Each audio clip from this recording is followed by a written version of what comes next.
Well, thank you very much for the nice and short introduction. I have a very analog presentation for you for a pretty digital topic. And by now, I've seen from the agenda that you've heard about so many of the components that I'm going to cover here today. So there is a legitimate question: why on day 3 after a long party do we have to have another presentation about those topics, about those mega trends? And I like to cover it from a slightly different perspective that you might have not heard so far. So I don't want to cover it from a technical perspective. It's 30 years ago that I wrote the last meaningful lines of code in my life. That was when I founded a company that was developing artificial intelligence and machine learning in the medical field for diagnosis of, in a field where doctors tend to fail more often. We're trying to solve it through technical means, but that's a long time ago, so don't make me talk about this. I also don't want to talk about this topic from a perspective of an entrepreneur and investor. It's super interesting. There are amazing trends, and there is amazing potential for failure with regard to those mega trends. I want to leave it out. I'd like to bring you the perspective of one of the areas I'm working in, and that's advisory for boards of Fortune 500 companies and governments, usually on the ministerial level, about the impact of digitalization. What does it mean? How can we prepare for it? What's the way forward? And present you a little bit about their view. It's basically a summary. Their views on those mega trends. Where are the opportunities? Where are the challenges? And I'd like to also cover one component that is currently maybe overestimated and underestimated at the same time, and that's the impact on society. I'd like to start in the past and talk to you about 2 megatrends of the past that we've discussed, I don't know, 100 times over the last 10, 20 years, and that symbolize a little bit how difficult it is and what great difference there is with regard to the cultures, how we approach those topics. The first one was big data. Sounds like ancient history when we started to talk about big data approaches in business and software development. I remember that at the time when this debate started, I was very frequently in North America. I was spending a lot of time there, and I followed the debate from a North American perspective, seeing all kinds of opportunities, saying, okay, what could we do if we could just generate enough data? What if we find things and traces that we're unable to find before? If we have all of this data, if a scientist, if a doctor would not have only access to those hundreds or thousands of cases he was going through in his lifetime and that are covered in his book, but millions of cases. And I saw it from that perspective also when it came to innovation. What should we do? Where should we go? There were endless opportunities. And I remember coming back to Europe when this debate started and having the first discussions on a high level in politics, and the first issue that came up seriously, the first issue was data protection. Europe was very much focused on the topic of data protection and the abuse of this data, it was strange. It was like running against a wall when you're coming with all those great ideas and somebody would tell you, no, by law you can't do all of this, forget about it. Forget about all the ideas you had. Back to start and rethink it from the perspective of data protection. Now, I don't want to give you the impression that I think data protection is not important. No, not at all. I'm a strong believer in data protection.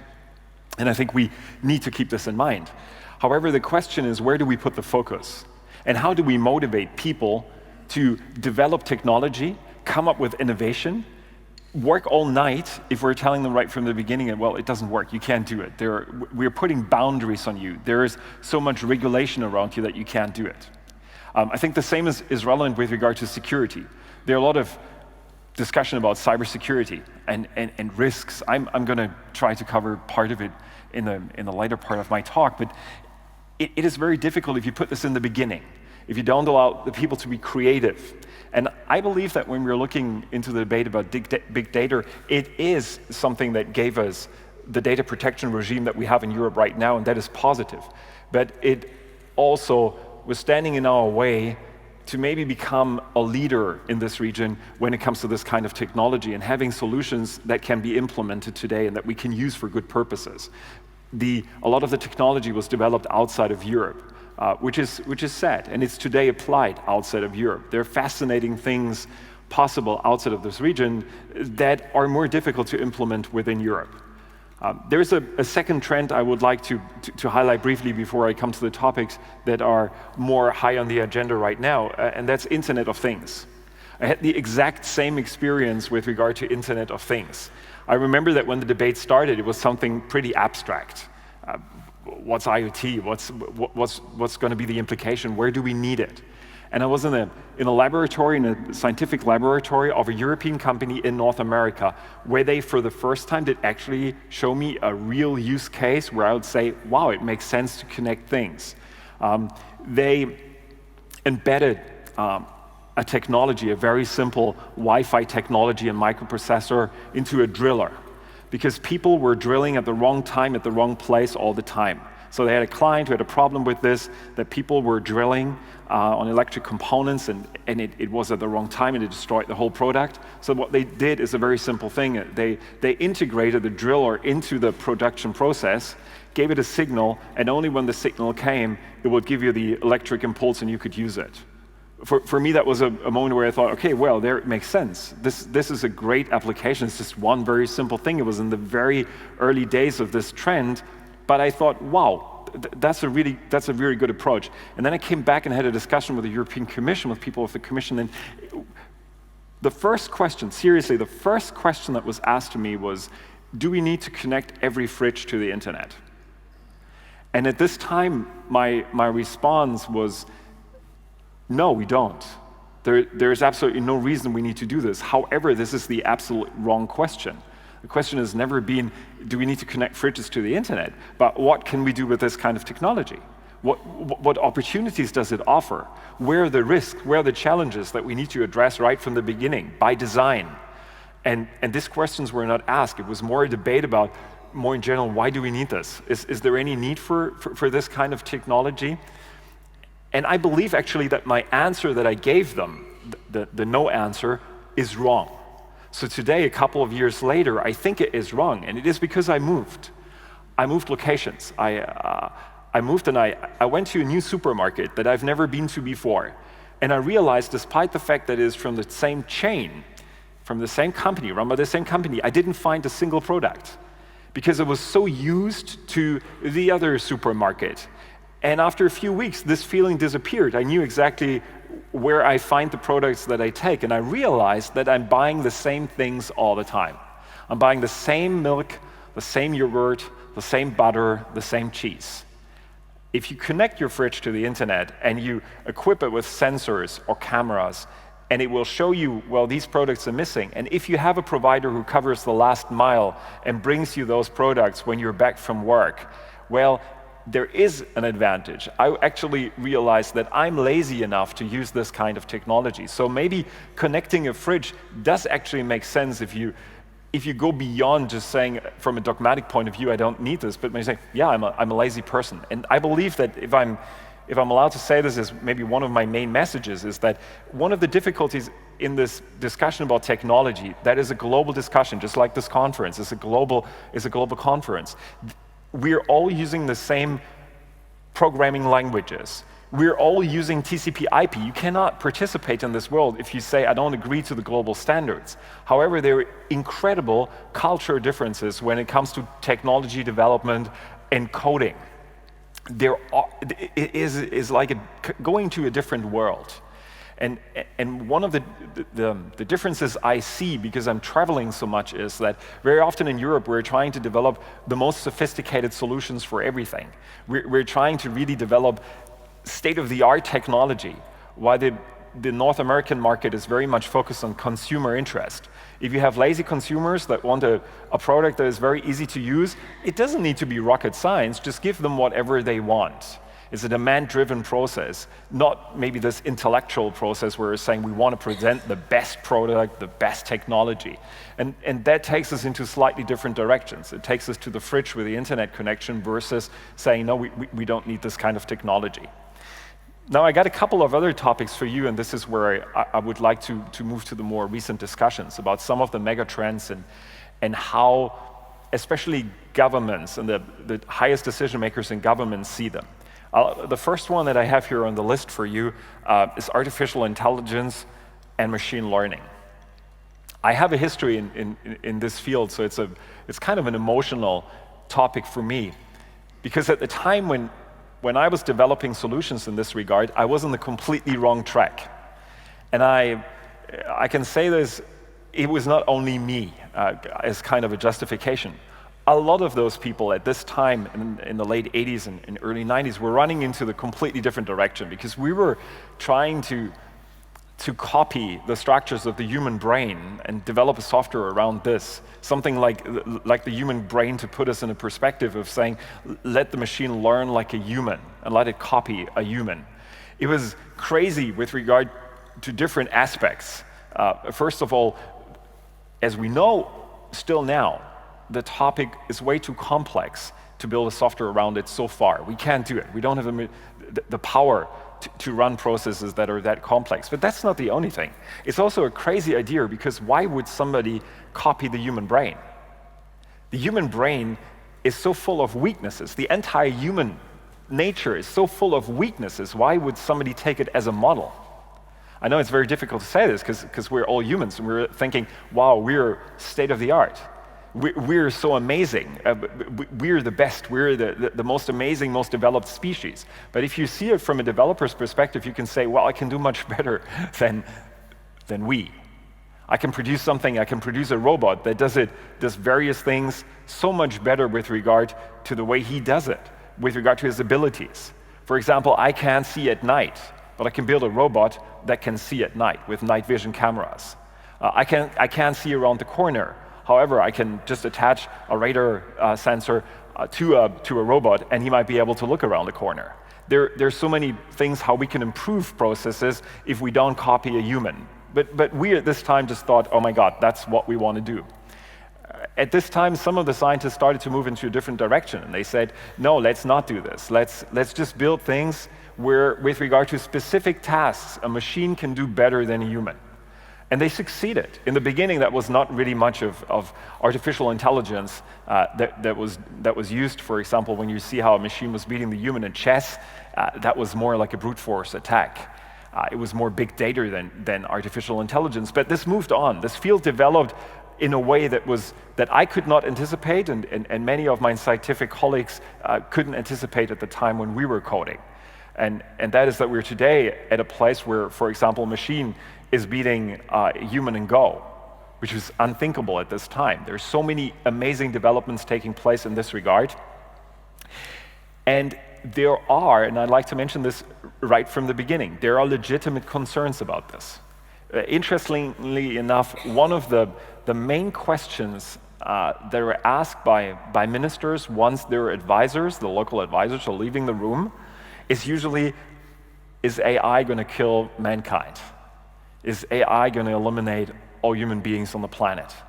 And it was fascinating when I started getting this question very frequently, again and again and again. And I was wondering, usually my first thought was, how did you make it to the top of your government if you're asking questions like this? Especially because when I didn't respond immediately, they usually said, you know, Terminator, the Terminator movie.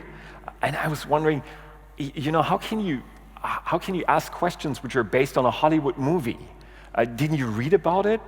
Is there no more depth to this issue? But it is the fear, one of the greatest fear that the people associate with artificial intelligence. They say they're just going to eliminate the human race. For some period of time, I tried it, and I responded by saying, do not only watch Terminator, maybe try Planet of the Apes.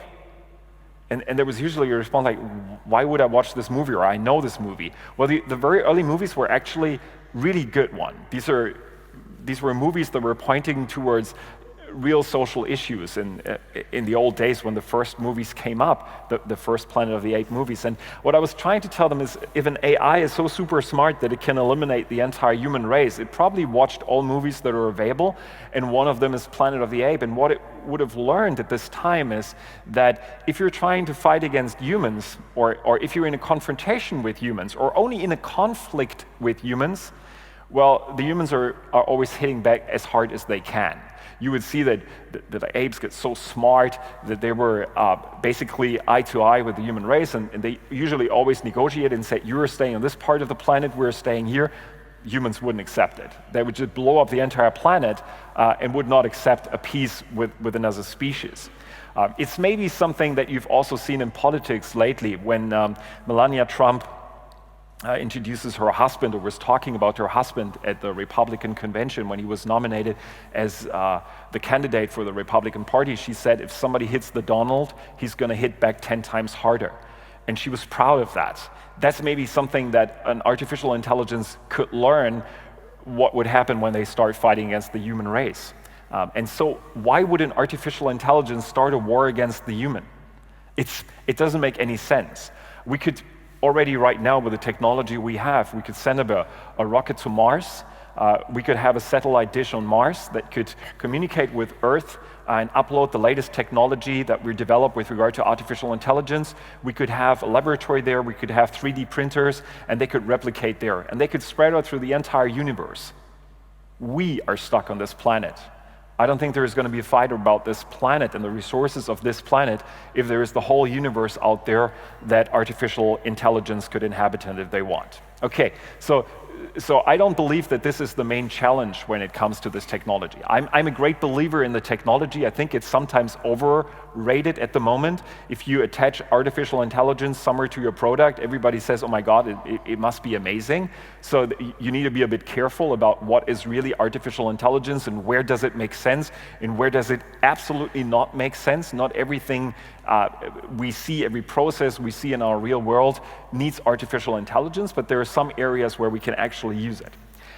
There are legitimate concerns and challenges and risks, and I'd like to mention this so that you don't get the impression that I'm taking some strange drugs and don't see the problems and social issues of this. We see that artificial intelligence is not yet there where it reached the point that it is completely equivalent to the human strength. It does not yet, it doesn't yet have the capacity of our human strength. In some areas it does, in some areas it does not. However, already a while ago, artificial intelligence surpassed the point where it has the full capacity of our human weaknesses. And it can be used to manipulate us. And it is used to manipulate us in a big way. It can play with our fears. If you're looking into things that you're probably all using, technology that we're all using, like video platforms, you will see that artificial intelligence is playing a major role in your video consumption already.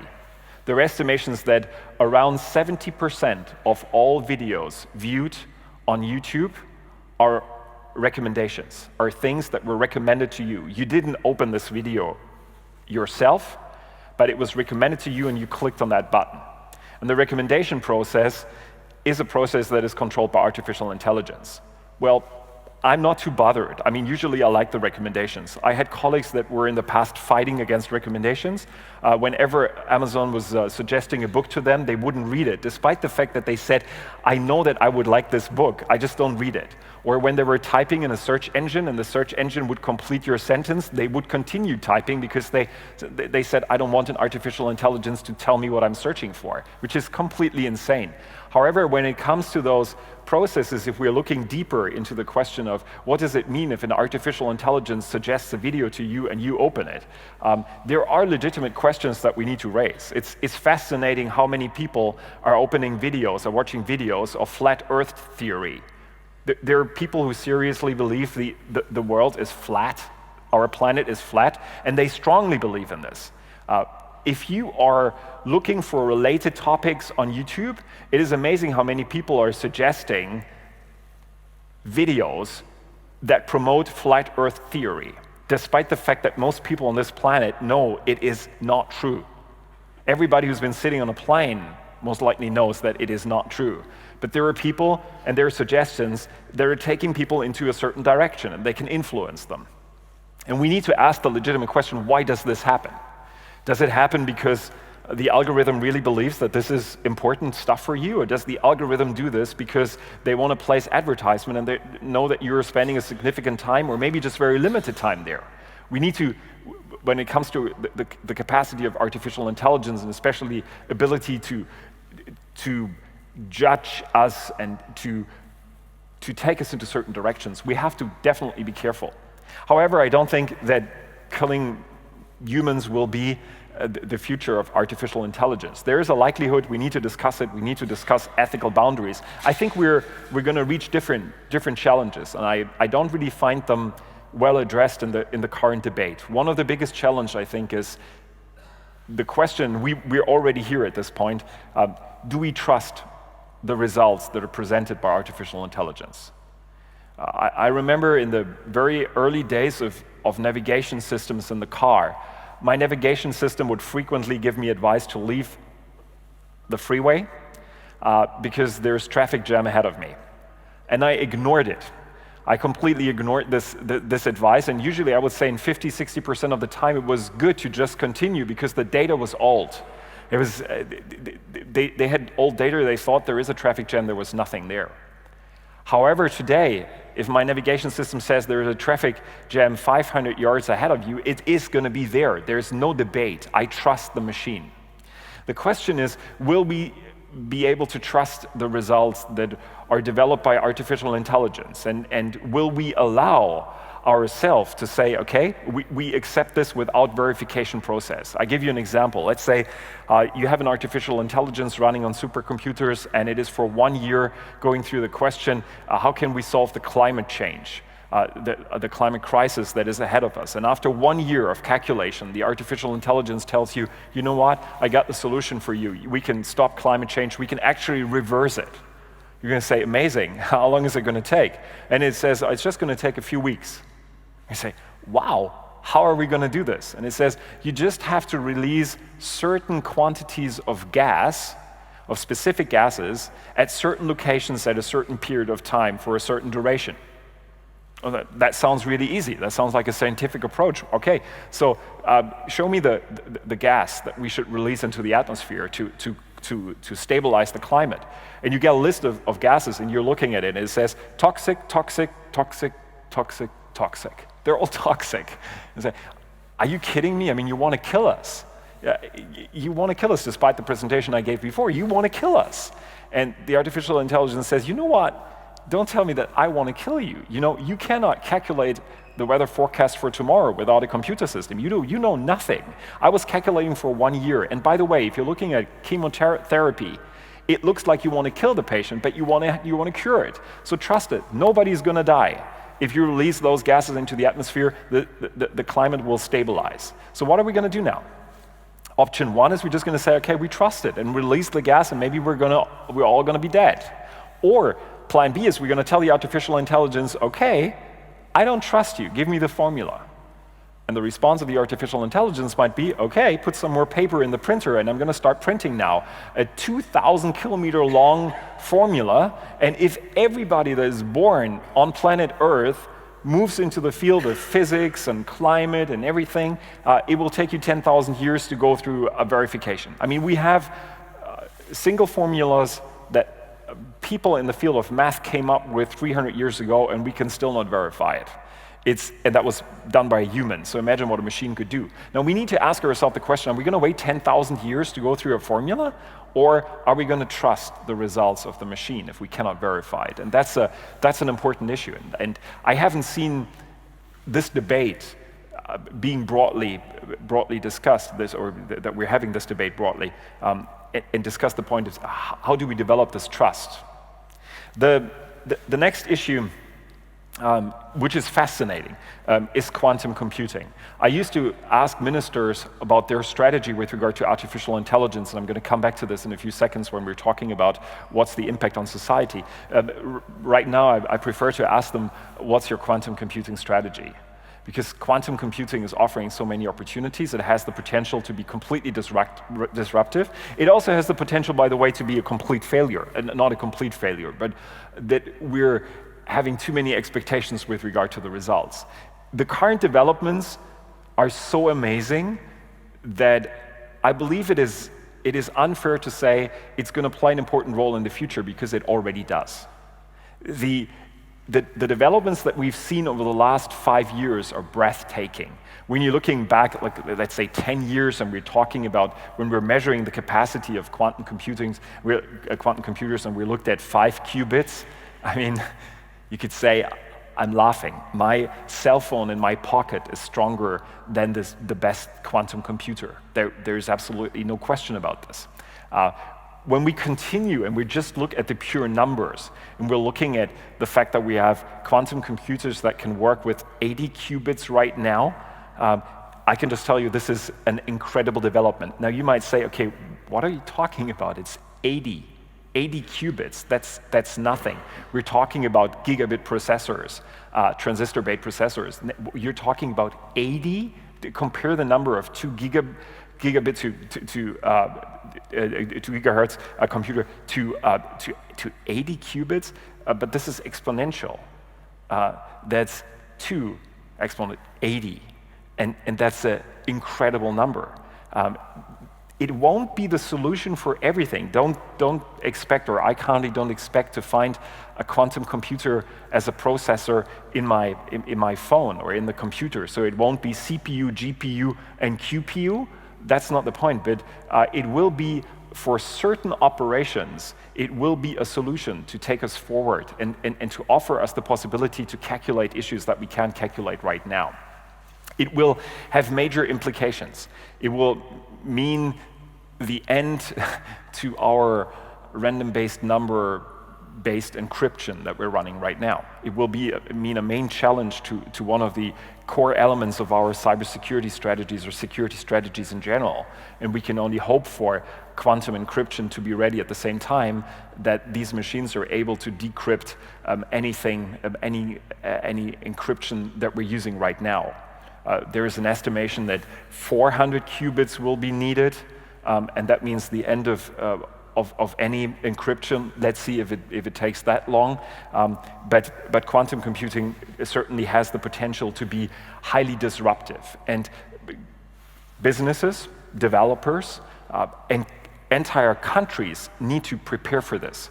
They need to brace for the impact. They need to have a strategy in place how they're gonna deal with this and how they're gonna make use of this in a meaningful way.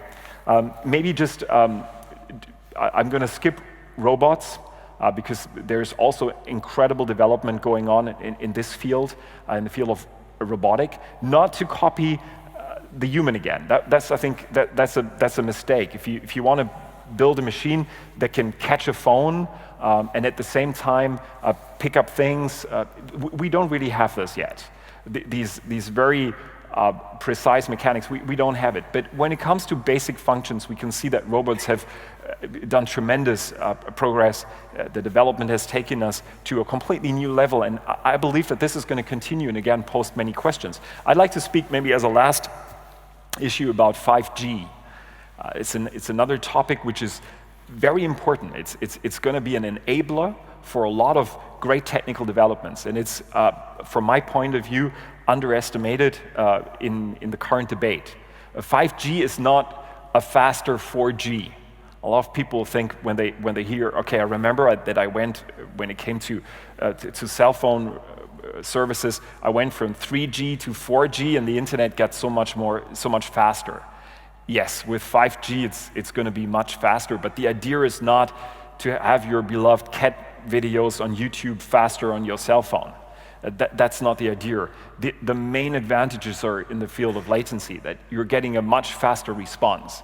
A lot of the services that we would like to have right now, we can't have because the latency is just too high. You can't have a surgery over thousands of miles by having somebody carrying out this surgery in a hospital in one place, and you're the patient on the other part of the world, and a robot is carrying out the same operation that he does. If you have a latency of, let's say, a second or two, he might have stopped the cut already, the surgeon, and the robot would still continue. So we can't have this. Self-driving vehicles, we need reliable communication, and that will open the door to this. However, again, we're having huge differences in the way this technology is received. I've just heard about some of the debates within Europe, within some nations in Europe, where people trying to block 5G. They say, let's stop the rollout of 5G. We heard it's very bad for the human race, it's very bad for humans. We fear that the technology is dangerous. It could cause cancer. I mean, there are people running around saying windmills can cause cancer, and they made it to the top of the government in some nations. However, there are legitimate fears, and we should address fears. But if you compare this to China and see where they're heading with regard to this technology, they're on rollout track. They're not discussing this. And I don't want to say that I in any way encourage governments to move into the same direction as China and just do things ahead of the people and just go through with processes without looking left and right. That's not what I want to say. But this technology will be an enabler for many things. And if we don't have the infrastructure, it's going to be very difficult to utilize those services. You might then only find it in some cities, and you don't find it in the rural areas, which will widen the gap between the rural areas and the overcrowded cities, although this technology would give us so many opportunities. And maybe and this is seriously the last point, very closely related to the 5G, is another topic which could be really interesting for future conferences, and that is edge computing. We've seen a trend from having decentralized systems where you had your own PC on your desk to a centralized system, cloud-based services. That's the mega trend right now. But we're seeing that we start moving computer technology to the edge of the networks again, and put it right at the edge of the network to increase the speed. It's a more decentralized system that we had before in the centralized system. 5G technology will require this, and 5G technology will provide new opportunities in this regard. So edge computing and the implementation and integration of edge computing into networks will be a really fascinating thing for the future. Okay. Now, in the last 12 minutes I'd like to talk a little bit about some of the challenges. I gave you now an overview about the mega trends, and I try to show you that I believe there is great opportunity in this regard. I think there's great time ahead of us. I don't believe that technology can solve all problems, and I think we have more important things than technology on our plate that we need to solve, including climate. However, I believe that this technology is just offering fascinating possibilities for all of you in the room, and you know better what to do with this technology than I would be. However, there are impacts that we need to calculate, and the difficulty is that we have very limited time to consider the impact on society. I would like to give you just one simple example. Let's take artificial intelligence. Well, the greatest potential of the technologies that I explained to you before is when you start combining them. When you do not look isolated at, okay, what can 5G do and what can artificial intelligence do in quantum computing, but when you, for example, take sensors, Internet of Things, to generate data, big data, have artificial intelligence and machine learning analyze the data and draw a conclusion, running on quantum computers to carry out sophisticated operations, and then you have robots acting and doing something over a 5G network. This is when everything gets together and when you have the true potential of this. But we now need to start asking questions, what does it mean for us, and why are some people so afraid of this? Well, the reason is that we see that this technology will impact the way we work and we are in the society. Technology has always changed societies, and it has always changed the way we work. But this technology does it in an incredible way. Let me give you an example about where in the past we've seen disruption already, where an entire industry was disrupted. And that's the farming or the agriculture industry. If you, back, let's say, 1800, you've gathered all the people from Netherlands in one big place and asked them, who of you is working in the farming business? 50% of them would have raised their hand. And if you would have told them at this time, say, you know what? We only need 2%. 2% of our population working in farming. That would have been a major shock for those people. And say, how am I going to make a living? I mean, I'm responsible for my whole family. How am I going to do it if you don't need me anymore? Well, the situation is today we have 2% employment, 2% of the employees working in the farming or agriculture sector. We don't need more than this. But it was not that this happened from one day to another. It happened over a period of 200 years. That was okay. People were simply stopping to move into this field. They said, I'm going to look for a different job because there are not enough jobs in this field. There's a decreasing number of jobs. Okay, but now we have a problem. We have a problem that artificial intelligence, robotics, are moving into areas that into work that humans used to do. And they're doing it at a very fast space, and they're better than humans in doing those jobs. That's the important thing to keep in mind. If you're ever entering a situation, if you're ever put in a situation where you have to compete against a machine, my suggestion is move to a different field. Don't try to compete against the machine, because the experience shows that at the time the machines are integrated into those workplaces, the machines can do it better than humans. And we've seen this trend happening everywhere. Sometimes it's silent, you don't really see this. But just to give you one example, to show you that all these developments that took place and that are very often linked to gaming are pretty serious. You might remember the day the first time a machine was beating a human in the game of Jeopardy. I think in North America it was way more controversial and led to way more discussions than in Europe, because Jeopardy is not that popular in Europe. But it was a breathtaking moment when a machine was beating a human, because we thought, Jeopardy, where you need to formulate a question to an answer, is something that a machine wouldn't be able to do. Okay, this machine was beating human players. And you could now say, okay, but that's Jeopardy. I mean, who cares about Jeopardy? Apart from very few people in the world, nobody's making a living out of Jeopardy. You'd be surprised how much money you can make with Jeopardy. But the point is that this exact technology is today used by insurance companies when you're filing a report with them and when you're submitting your claim. When you say I had an accident, my car needs repair, here is my invoice, a machine is analyzing this claim and not a human anymore in many insurance companies. And that is something that shows you it's a substitution of humans that were previously doing the job by machines. And we see this in all areas. There are areas where I guess we all can agree to this. For example, taxi driver. That's going to be an area where a self-driving vehicle will do this in the future, and it's going to do it better than any human being.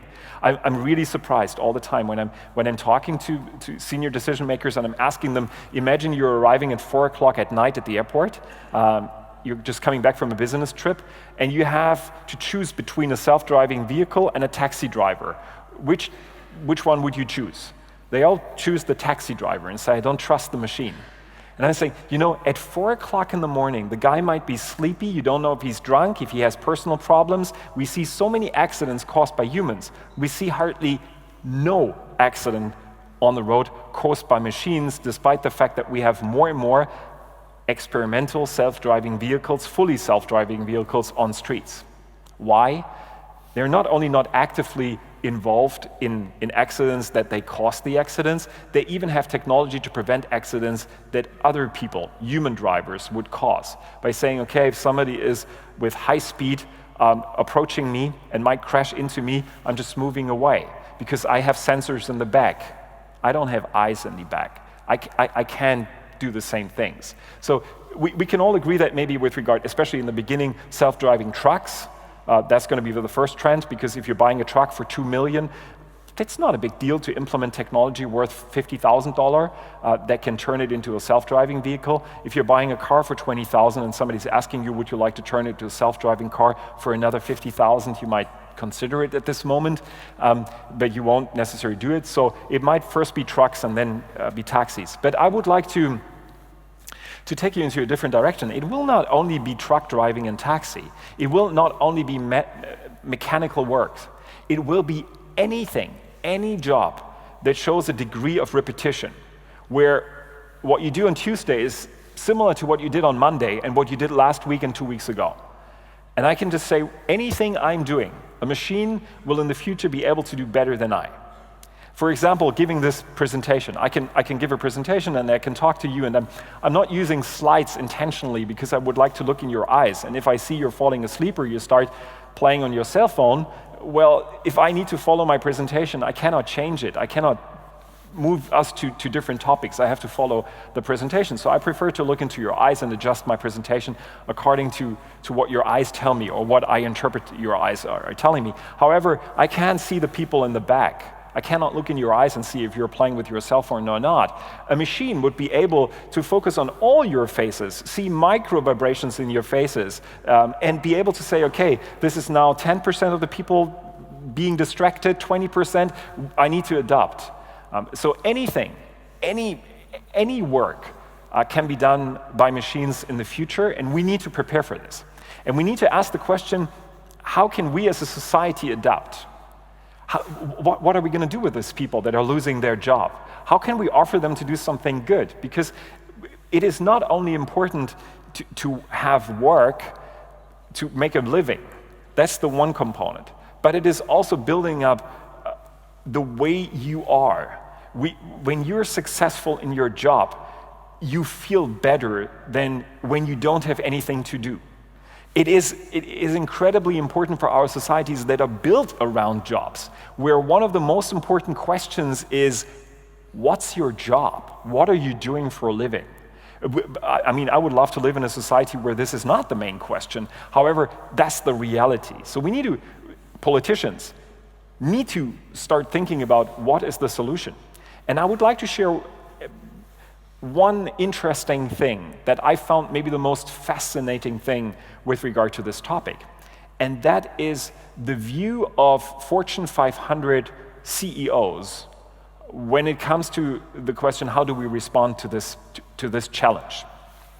Fortune 500 CEOs are, from my experience, not necessarily liberals, or to move to the US debate right now, they're not socialists.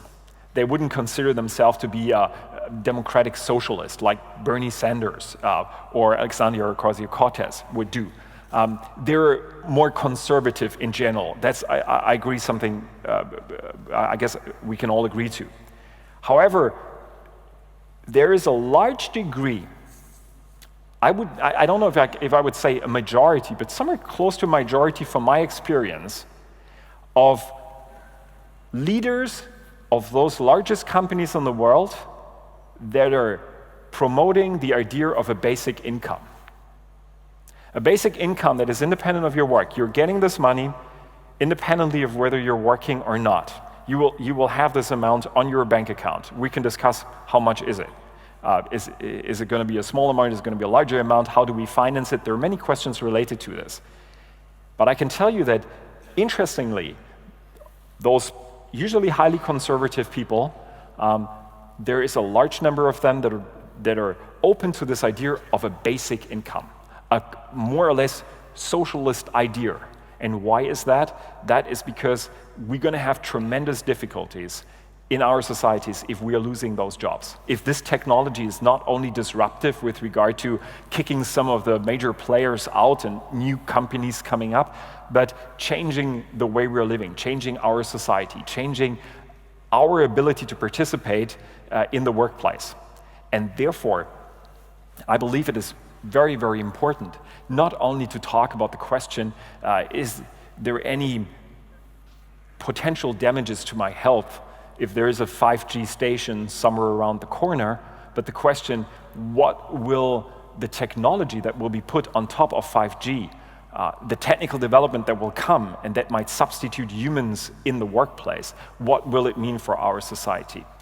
And I believe that we need to have this debate. As open as I am to this technology and as many opportunities I see in this regard, I am hopeful for the future.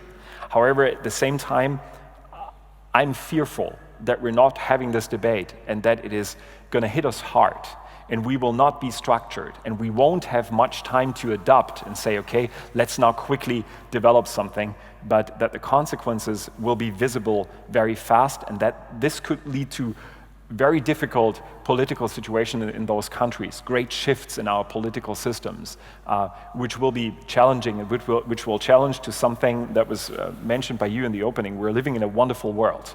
We have so many opportunities. I would like us to maximize this. And with this, I would like to end my presentation and thank you very much for your attention.